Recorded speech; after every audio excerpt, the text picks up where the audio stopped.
Right, so congratulations, right? We got some good news.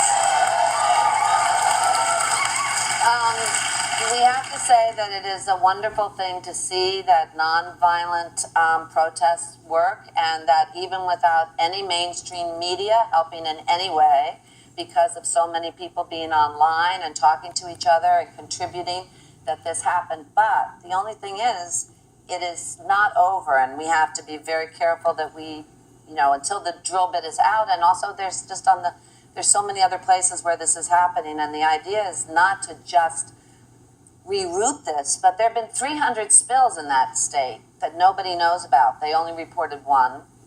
Why don't they report them? Because they don't want anybody to say, don't put it here. It's not good to put it in. No, but why don't the other people who know about the spills report them instead of the oil company? Why did we not hear from the president, or Elizabeth Warren, or Hillary Clinton, or any of the mainstream media? Why do you think? Money. So, I mean, really, is there any explanation? The UN, Amnesty International, all reported that what was going on there in terms of just, forget about the pipeline, just the way it was over-militarized, what was happening to the people there was horrible. If it was in any other country, we would have been crazy, and nothing was going on here. That's what we have to worry about, is how something like that could happen. And everybody's on high alert with Trump, which is a good thing. But when you think that all the good guys who supposedly do believe in climate change didn't say a thing, and haven't been saying a thing, and haven't been standing up for the rights of these natives. Well, don't you also think it's a major I mean, people have no respect for Native American Indians in this country. Well, yes, but it's also, there's water all over that this is happening to. But definitely, this is where it's a breakthrough. The fact that so many tribes, for the first time in 100 years, got together and managed to be nonviolent and taught us how to deal with this kind of display is amazing. But now what we have to do is divest from your banks. You have to exit the banks that are doing this, which is almost every fucking bank. I had to get out of Chase, Citibank, any if you're bundling in Goldman Sachs or any of these things, they're all paying for this pipeline. So there's a big movement, and it's been very successful, but we have to get after all the environmentalists like Leonardo DiCaprio, Al Gore. Where are their money? Because I didn't even think about it. You don't think how your bank is spending your money. And then when you go to look and you see that they're the ones that are paying for this, go home, look at where your bank is. Credit unions are great. There's a few clean banks, but very few, because otherwise you're paying probably for every other horrible thing that's happening to the environment. And what we have to do is really be aware of how we spend our money from now on. So when you say take your money out, of that, you can take your money out of your bank accounts and you can put it into a local credit union. Yes, that's the safest thing. But there's other banks that are not part of this pipeline that you can find that are either local banks. I think there's Carver in New York. There's a couple in LA. Credit unions are the easiest thing. You can have a credit card that doesn't belong to a bank. You could have American Express or something. And it's a pain in the ass, but it's certainly, compared to what everybody else has been doing, easier than camping out in the middle of the winter, in teepees. So from that point of view, you can go and know that safely you've done this. Or if you have a business manager, tell them you do not want to invest in oil anymore. And it's what happened in South Africa that finally ended apartheid. And you can find those banks, and I pray that you pass the word, because it's an easy thing to do, really.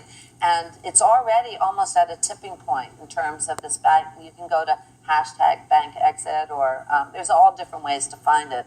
If you can deal with the internet, which I'm terrible at, but I'm sure you're all very young, hip-looking audience you have here, and tell your parents and talk about it, because that's really what's going to make the difference. We've seen that we can't depend on the government, can't depend on our leaders, we can't depend on even mainstream media to tell us what's going on. The interview that you had with Van was unbelievable, and such a good thing to have out there. And I thank you for that, because otherwise people don't know, and it's happening all over the place. And if we didn't know about this, which you couldn't have gotten any more dramatic, I mean, to see the pictures of horseback, beautiful Native Americans facing off on 100 of these overly militarized, horrible-looking, these poor guys. Can you imagine that being your job? No, I feel terrible for them. It is awful, and that's what the great thing about having a show like this is we can discuss serious issues while also being stupid and funny sometimes, but when there are serious issues to discuss, I have the license to do that. So I'm grateful for you to educate everybody about the banks, and you can actually investigate that and find out where you can put your money that's in a safe place, that's not, eroding people's land and eroding people's well-being and the things and things that are valuable to the people that grew up in this country and that live in this country. It's so sad that we still have to fight for this kind of stuff, and it's sad the way people, I think personally, in my experience, the way people treat Native American Indians is horrific. And I think anybody who's ever looked into that Obama visited the Sioux tribe. He spent time with them, and Hillary courted them for their votes. And then what happened? Absolutely nothing.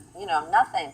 And it really. Well, the administration did step in, though, recently. Now, it took a little bit longer. The vets, a little bit. It's going on. I was in D.C. in August filing that suit. So that's the first. I mean, they've been there even before that.